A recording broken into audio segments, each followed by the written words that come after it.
نحمدہ ونصلی ونسلم علی رسولہ الکریم اما بعد فاعوذ باللہ من الشیطان الرجیم بسم اللہ الرحمن الرحیم قال اللہ تبارک و تعالی فی القرآن المجید من یعمل سوءا یجز بہ صدق اللہ مولانا العظیم مولا صلی وسلم دائما ابدا علی حبیبک خیر خلق کلہم۔ اللہ تبارک و تعالیٰ کا بے پایاں لطف و کرم اور احسان عظیم ہے کہ جس نے ہمیں آج جمعۃ المبارک کی عظیم اور بابرکت محفل میں اکٹھے ہونے کی توفیق عطا فرمائی۔ سب سے بڑھ کر یہ کہ ہمیں دولت ایمان سے بہرامند فرمایا۔ آج ہمارا موضوع گفتگو بندہ مومن پر جو مصائب یعنی مصیبتیں آتی ہیں یا امراض نازل ہوتے ہیں، یعنی کسی مرض میں وہ مبتلا ہوتا ہے، تو اس سے اس بندہ مومن کے درجات بلند ہوتے ہیں اور بندہ مومن کے گناہوں کا وہ کفارہ ہوتا ہے۔ جو آیہ کریمہ میں نے آپ کے سامنے تلاوت کرنے کا شرف حاصل کیا ہے، اس میں اللہ تبارک و تعالیٰ ارشاد فرماتا ہے من یعمل سوءا یجز بہ، کہ جو شخص کوئی برا کام کرے اسے اس کی سزا دی جائے گی۔ جس نے جو بھی برا کام کیا اسے اس کی سزا ضرور ملے گی۔ اب وہ برا کام خواہ حقوق العباد یعنی بندوں کے ساتھ اس نے حق تلفی کی ہے یہ گناہ ہو، یا حقوق اللہ سے تعلق رکھتے ہوں، کسی صورت میں بھی کوئی بھی گناہ اگر اس نے کیا ہے تو اس کو اس کی سزا ملے گی۔ جب یہ آیت کریمہ نازل ہوئی تو حضرت ابوبکر صدیق رضی اللہ تعالی عنہ آپ بیان فرماتے ہیں کہ میں بارگاہ مصطفیٰ صلی اللہ تعالی وسلم میں حاضر تھا، اور جب آقا علیہ السلام نے یہ آیت کریمہ تلاوت فرمائی من یعمل سوءا یجز بہ، کہ جو شخص کوئی برا کام کرے گا اسے اس کی سزا دی جائے گی، تو حضرت ابوبکر صدیق رضی اللہ تعالی عنہ بیان فرماتے ہیں کہ میری حالت یہ ہو گئی گویا کہ میری پشت ٹوٹ گئی ہے، یعنی بیک جو ہے وہ اپنی جگہ سے ہل گئی ہے اور میں لیٹ گیا۔ حضور علیہ السلام نے جب میرا یہ حال دیکھا تو پوچھا اے ابوبکر کیا ہوا؟ تو حضرت ابوبکر صدیق رضی اللہ تعالی عنہ بیان فرماتے ہیں کہ میں نے بارگاہ مصطفیٰ علیہ السلام میں عرض کی یا رسول اللہ آپ پر میرے ماں باپ قربان ہوں، کون ایسا شخص ہے جو گناہ نہیں کرتا؟ اور ہر گناہ کا بدلہ دیا جائے گا، یعنی بندے سے گناہ ہوا تو اس بندے کو اس گناہ کی سزا دی جائے گی۔ یہ تو بڑا سخت حکم اللہ تبارک و تعالیٰ کی طرف سے نازل ہوا۔ تو حضور علیہ السلام نے ارشاد فرمایا اے ابوبکر تجھے اور مومنین کو اس دنیا میں بدلہ دے دیا جائے گا، یہاں تک کہ جب تم اللہ تبارک و تعالیٰ سے ملاقات کرو گے تو تم پر کوئی گناہ نہیں ہوگا، یعنی تمہارے سارے گناہوں کا کفارہ وہ تمہاری مصیبت تمہارا مرض وہ کفارہ بن جائے گا، اس کی وجہ سے تمہارے گناہوں کو معاف کر دیا جائے گا، وہ بدلہ بن جائے گا۔ اسی طرح امام بدر الدین عینی حنفی رحمہ اللہ تعالیٰ نے ایک اور شان نزول کے حوالے سے بیان کیا ہے۔ حضرت مولا علی المرتضیٰ رضی اللہ تعالیٰ عنہ وہ بیان کرتے ہیں کہ جب یہ آیت کریمہ نازل ہوئی تو حضور علیہ السلام ہمارے پاس تشریف لائے، اور آپ علیہ السلام نے ارشاد فرمایا کہ یہ آیت کریمہ جو ہے وہ نازل ہوئی ہے جو میری امت کے لیے دنیا و ما فیہا سے بہتر ہے، یعنی دنیا اور جو کچھ اس میں ہے اس سب سے زیادہ بہتر اس آیت کریمہ میں جو ہے وہ بیان کیا گیا ہے۔ پھر حضور علیہ السلام نے اس آیت کریمہ کو تلاوت فرمایا، مَن یعمل سوءًا یجزی بہ، کہ جو شخص کوئی برا کام کرے گا اسے اس کی سزا دی جائے گی۔ پھر آقا علیہ السلام نے ارشاد فرمایا کہ بے شک جب کوئی گناہ کرتا ہے پھر اس کو کوئی شدت، کوئی تکلیف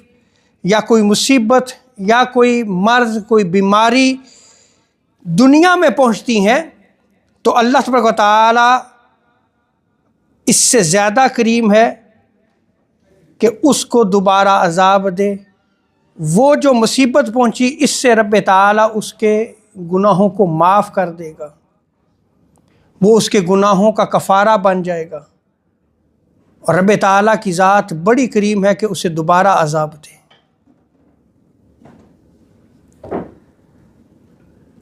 اسی لیے مفسرین نے اس آیت کریمہ کے متعلق بیان کیا ہے کہ جو شخص برا فعل کرتا ہے، برا کام کرتا ہے، تو اس کو اس کی سزا ضرور ملے گی۔ اب رب تعالیٰ چاہے تو دنیا میں اس کو اس کی سزا دے یا آخرت میں سزا دے، لیکن جو مومنین ہیں اللہ رب العزت انہیں کسی غم میں مبتلا کر دیتا ہے، کسی مصیبت میں مبتلا کر دیتا ہے، کوئی اس سے مصیبت آتی ہے، کوئی مرض آ جاتا ہے، کوئی پریشانی ہوتی ہے، تو اللہ تبارک و تعالی یہ جو امراض، غم، مصیبتیں آئیں یہ اس کے گناہوں کا کفارہ بن جاتا ہے۔ اور باقی اگر کفار ہیں تو رب تعالی ان کے لیے وہ اعمال جمع کرتا رہتا ہے یہاں تک کہ آخرت میں پھر انہیں سزا دی جائے گی۔ تو بندہ مومن کو جو دنیا میں تکلیف آتی ہے، کوئی مصیبت آتی ہے، تو اس پہ اس کو صبر کرنا چاہیے، پھر جا کے اس کو اجر و ثواب ملتا ہے۔ ہمارے ہاں کچھ اپنے کنسپٹس ہیں، اگر کوئی بیماری میں مبتلا ہوتا ہے، اس کو کوئی شدید مرض ہے یا کوئی مصیبت آ پہنچتی ہے، یا مال میں نقصان ہوتا ہے یا اولاد میں نقصان ہوتا ہے، ہمارے ہاں اکثر یہ کہتے ہیں کہ اس نے اپنی سابقہ زندگی میں یہ عمل کیا تھا، آج یہ اس کی سزا بھگت رہا ہے۔ یعنی ہم خود ہی قاضی بن جاتے ہیں اور خود ہی فیصلہ بھی سنا دیتے ہیں۔ یہ رائٹ آپ کو کس نے دیا ہے؟ آپ کون ہوتے ہیں فیصلہ سنانے والے؟ اللہ رب العزت نے بندے کو پیدا کیا ہے، اگر وہ اس کی راہ سے بتقاضۂ بشریت ہٹتا ہے تو وہی گناہوں کو معاف کرنے والا ہے اگر وہ توبہ کر لیتا ہے، یا ممکن ہے کہ کوئی ایسی نیکی کر بیٹھے جس کی وجہ سے رب تعالیٰ اس کو معاف کر دے۔ ہمیں جو ہے وہ فیصلہ نہیں کرنا چاہیے، ہمیں قاضی نہیں بننا چاہیے۔ اس حوالے سے آج میں آپ کے سامنے کچھ روایات جو ہے وہ رکھوں گا۔ بخاری شریف کی روایت ہے اور امام بخاری نے اس کو کتاب المرضی میں نقل کیا ہے، اور جو چیپٹر نیم کام کیا ہے باب ما جاء فی کفارۃ المرض، کہ مرد کے کفارہ ہونے کے متعلق جو احادیث آئی ہیں وہ بیان کی جائیں گی۔ یعنی امام بخاری نے بھی اس کو بیان کیا ہے اور اپنا نقطہ نگاہ بیان کر دیا ہے کہ اگر بندہ مومن مرض میں مبتلا ہوتا ہے تو یہ اس کے گناہوں کا کفارہ بن جاتا ہے۔ کوئی مصیبت پہنچتی ہے، کوئی دکھ پہنچتا ہے، کوئی غم پہنچتا ہے، میں آگے روایت نقل کروں گا، یہاں تک کہ اگر اس سے کوئی کانٹا چبھتا ہے، وہ جو کانٹا چبھنے کی وجہ سے تکلیف پہنچتی ہے یہ بھی اس کے گناہوں کا کفارہ بن جاتا ہے۔ رب تعالیٰ کی ذات تو اس قدر کریم ہے۔ ام المومنین حضرت عائشہ صدیقہ رضی اللہ تعالیٰ عنہا بیان فرماتی ہیں کہ آقا علیہ الصلوۃ والسلام نے ارشاد فرمایا کہ مسلمان کو جو بھی مصیبت پہنچتی ہے اللہ تبارک و تعالیٰ اس مصیبت کو اس کے لیے کفارہ بنا دیتا ہے، یہاں تک کہ جو اس کو کانٹا چبھتا ہے وہ بھی اس کے لیے کفارہ بن جاتا ہے۔ اب اس حدیث مبارکہ میں اگر آپ غور کریں تو حضور علیہ الصلوۃ والسلام نے مصائب کا، مصیبتوں کا ذکر فرمایا، یعنی کوئی بھی اسے مصیبت پہنچتی ہے، کوئی بھی تکلیف پہنچتی ہے۔ ایگزامپل، جیسے آپ کی کوئی چیز گم ہو گئی ہے اور آپ کو اس کی ضرورت ہے، آپ ڈھونڈتے ہیں، آپ کو نہیں ملتی، اب وہ جو تکلیف آپ کو ہو رہی ہے یہ بھی آپ کے گناہوں کا کفارہ بن رہا ہے۔ رب تعالیٰ کی ذات تو اس قدر کریم ہے۔ اور ایمان دیکھیں کس قدر جو ہے وہ بڑی دولت ہے کہ وہ جو مصیبت اسے پہنچ رہی ہے، وہ جو تکلیف اسے پہنچ رہی ہے، اس تکلیف کی وجہ سے رب تعالیٰ اس کے گناہوں کو معاف کر رہا ہے۔ حضرت جابر بن عبداللہ رضی اللہ تعالیٰ عنہ بیان کرتے ہیں کہ آقا علیہ الصلوۃ والسلام حضرت ام صائب یا ام المسیب ان کے پاس پہنچے تو انہیں بخار تھا، بخار کی وجہ سے آواز نکل رہی تھی، ان کی آوازیں آ رہی تھیں۔ تو حضور علیہ الصلوۃ والسلام نے ارشاد فرمایا آپ کو کیا ہوا ہے، کیوں آوازیں نکال رہی ہو؟ تو انہوں نے کہا بخار ہے یا رسول اللہ، اللہ تعالیٰ اس میں برکت نہ دے۔ یہ انہوں نے حضور کی بارگاہ میں عرض کیا تو حضور علیہ الصلوۃ والسلام نے ارشاد فرمایا تم بخار کو برا نہ کہو، کیونکہ یہ بنو آدم کے گناہوں کو مٹا دیتا ہے، جیسا کہ بھٹی لوہے کے زنگ کو مٹا دیتی ہے۔ لوہے کو اگر زنگ لگا ہوا ہو، بھٹی میں اگر آپ ڈال دیں تو وہ اس کے زنگ کو ختم کر دیتی ہے۔ اسی طرح جب بندہ مومن بنو آدم جب بیمار ہوتا ہے اس کے گناہوں کو رب تعالیٰ جو ہے وہ مٹا دیتا ہے۔ اس بیماری کے باعث اس کے گناہوں کا کفارہ بن رہا ہے اور رب تعالیٰ اس کے گناہوں کو معاف کر رہا ہے۔ اور دوسرا، اس روایت سے یہ بھی ثابت ہوا کہ بخار کو برا نہیں کہنا چاہیے، حضور نے اس سے منع فرمایا ہے۔ حضرت ابو ہریرہ رضی اللہ تعالی عنہ وہ بیان کرتے ہیں کہ حضور علیہ الصلوۃ والسلام نے ارشاد فرمایا ہمیشہ بندہ مومن پر یا مومنہ پر کوئی مصیبت نازل ہوتی ہے، یہاں تک کہ وہ زمین پر چلتا ہے تو رب تعالیٰ اس کے گناہوں کو نہیں چھوڑتا، اس کے گناہوں کو معاف کر دیتا ہے، اور زمین پر چلتا ہے تو وہ گناہوں سے پاک اور صاف ہوتا ہے۔ کس وجہ سے؟ کہ وہ مصیبت اس پہ نازل ہوئی، اس مصیبت پہ وہ صبر کرتا ہے۔ اور یہ بھی آقا علیہ الصلوۃ والسلام نے فرمایا کہ جب وہ اللہ تبارک و تعالیٰ سے ملاقات کرے گا تو اس پر کوئی گناہ نہیں ہوگا، اس کے گناہ ختم کر دیے جائیں گے، اس کے گناہ مٹا دیے جائیں گے۔ کس وجہ سے؟ کہ وہ جو تکلیف اس کو پہنچی ہے، وہ جو مصیبت پہنچی ہے، اس کے باعث اللہ تبارک و تعالیٰ نے اس کے گناہوں کو معاف کر دیا، وہ اس کے گناہوں کا کفارہ بن جاتا ہے۔ اور حضرت انس بیان کرتے ہیں کہ حضور علیہ الصلوۃ والسلام نے ارشاد فرمایا بے شک جب اللہ تبارک و تعالیٰ بندے کے جسم کو کسی مصیبت میں مبتلا کرتا ہے، یعنی اسے کوئی جسمانی بیماری ہو جاتی ہے یا جسمانی کوئی تکلیف ہو جاتی ہے، تو اللہ رب العزت فرشتے سے فرماتا ہے، اللہ اکبر، فرشتے سے فرماتا ہے کہ اس کے ان نیک اعمال کو لکھو جو یہ تندرستی میں کیا کرتا تھا۔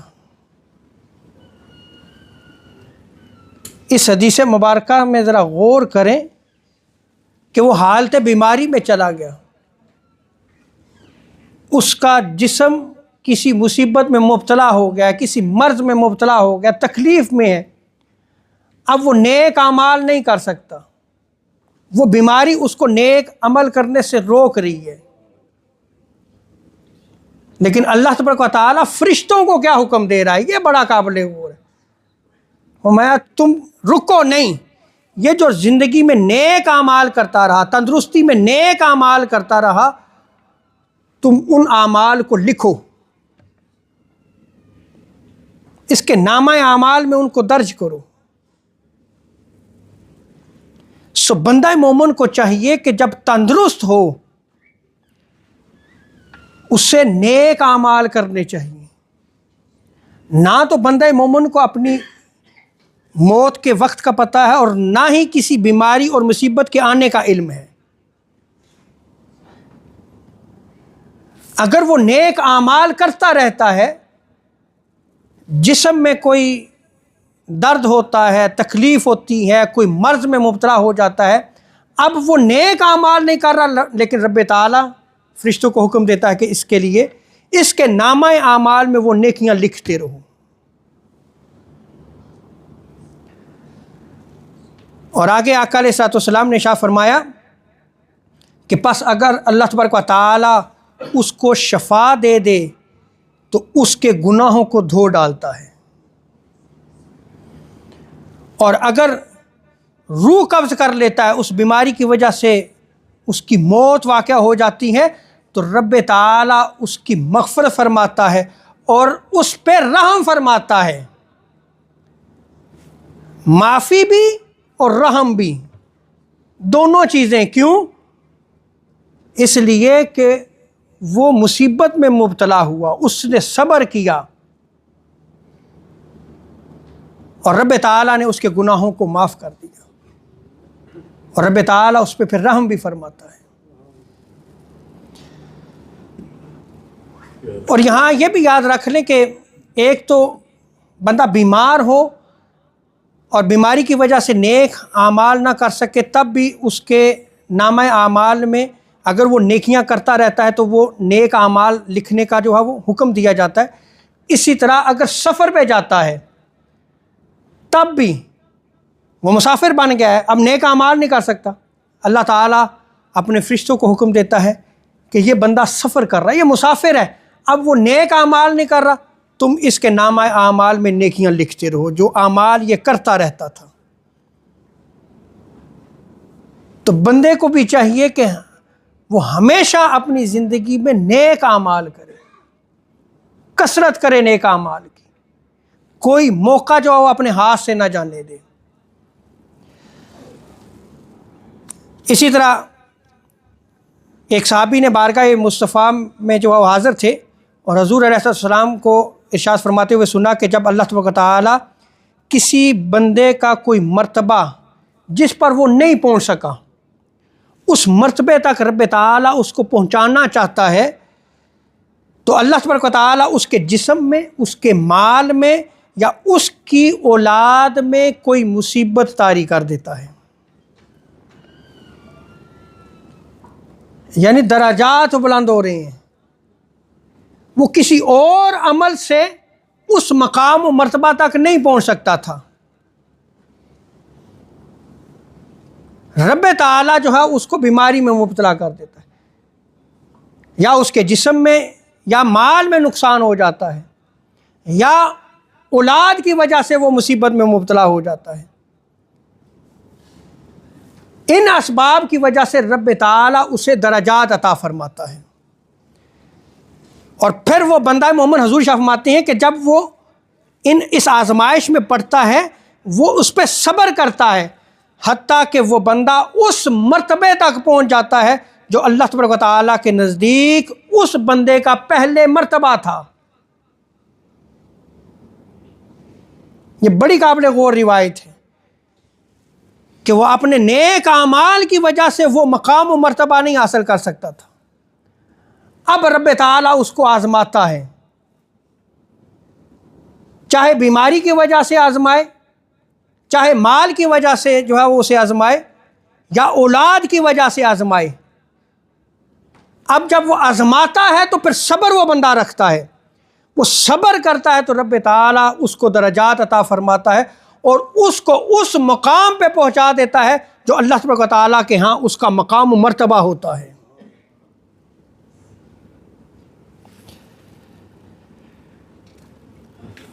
اور اسی طرح جو بندہ مومن بیمار ہوتا ہے، آقا علیہ الصلوۃ والسلام ارشاد فرماتے ہیں کہ جو مسلمان بھی کسی بیماری میں مبتلا ہو جاتا ہے، اللہ تبارک و تعالیٰ اس کو گناہوں سے پاک کر کے اٹھاتا ہے۔ اللہ اکبر، جب اٹھتا ہے تو گناہ نہیں ہوتے۔ اور اسی طرح ایک اور روایت ہے، حضرت عبداللہ ابن مسعود رضی اللہ تعالی عنہ وہ بیان کرتے ہیں کہ مومن کے حال پہ تعجب ہے، اگر اس کو یہ معلوم ہو جائے کہ اس کو بیماری میں کتنا اجر ملتا ہے تو وہ پسند کرے گا کہ وہ بیمار ہی رہے۔ اللہ اکبر، یعنی کتنا اجر اسے میسر آئے گا اگر اس کو علم ہو جائے تو وہ خواہش کرے۔ حضور ارشاد فرماتے ہیں حتیٰ کہ وہ اپنے رب سے ملاقات کرے، اور بے شک جب بندہ بیمار ہوتا ہے تو اللہ تبارک و تعالیٰ کرامن کاتبین جو لکھنے والے ہوتے ہیں اعمال، ان سے فرماتا ہے کہ میرے بندہ کے لیے وہ عمل لکھو جو وہ دن رات میں کیا کرتا تھا اور اس میں بالکل کوئی کمی نہ کرو، اور اس کو اس کا اجر بھی ہوگا جو اس کو جو ہے وہ نیک اعمال سے روک رہا ہے، یعنی وہ بیماری، وہ مرض، وہ تکلیف جو اس کو روک رہی ہے، اس کا اجر بھی دیا جا رہا ہے۔ اور ایک اور روایت میں آتا ہے کہ حضرت شداد بن اوس بیان کرتے ہیں کہ اللہ تبارک و تعالی جب اپنے بندہ مومن کو کسی بیماری میں مبتلا کرتا ہے، اور وہ بندہ جب بیماری میں مبتلا ہوتا ہے تو وہ اللہ تبارک و تعالی کی حمد کرتا ہے، اس کی تعریف کرتا ہے، اس پر صبر بھی کرتا ہے، مرض میں ہے، تکلیف میں ہے، لیکن کیا ہے، صبر کرتا ہے، اور پھر بھی تعریف کرتا ہے اللہ تعالیٰ کی، الحمدللہ، اس ذات کا شکر ہے۔ تو وہ اپنے بستر سے جس دن اٹھے گا تو وہ گناہوں سے اس طرح پاک ہوگا کہ جیسے اس کو اس کی ماں نے اس کو جنم دیا ہے۔ اللہ اکبر، یعنی گناہوں سے وہ بالکل پاک اور صاف ہو جائے گا۔ اور یہاں پر یہ یاد رکھ لیں کہ ابھی تو میں نے صرف آپ کے سامنے یعنی ان روایات کو رکھا ہے کہ مومن پر جو مصائب آتے ہیں، تکلیفیں آتی ہیں، بیماریاں آتی ہیں، آزمائش آتی ہیں، اگر وہ صبر کرتا ہے اور اللہ کا شکر کرتا ہے تو پھر دیکھیں اس کو کیا مقام و مرتبہ ملتا ہے، کتنے درجات اس کے بلند ہوتے ہیں۔ وہ بندہ مومن اپنے نیک اعمال کی وجہ سے اللہ کے ہاں کوئی مرتبہ حاصل نہیں کر سکتا، لیکن رب تعالیٰ اس کو مصیبت میں مبتلا کر کے وہ مقام اور مرتبہ عطا فرماتا ہے۔ میں نے آپ کے سامنے ابھی صرف یہی روایات رکھی ہیں، لیکن انشاءاللہ اگر زندگی نے موقع دیا تو اس موضوع کو جاری رکھتے ہوئے ان روایات کو رکھوں گا کہ بندہ مومن کو جو تکالیف آتی ہیں یہ اس کے دین اور ایمان کے مطابق نازل ہوتی ہیں۔ جیسے انبیاء کرام ہیں ان پر شدید مصائب آتے ہیں، پھر اولیاء ہیں، صالحین ہیں، تو درجہ بدرجہ جو ہے وہ ان پہ مصائب آتے ہیں، لیکن ان مصائب پہ ہمیشہ صبر کرنا چاہیے اور اللہ کا شکر ادا کرنا چاہیے، پھر اس کا اجر و ثواب ملتا ہے۔ اللہ تبارک و تعالی ہمیں دین کو سمجھنے کی توفیق عطا فرمائے۔ وما علینا الا البلاغ المبین۔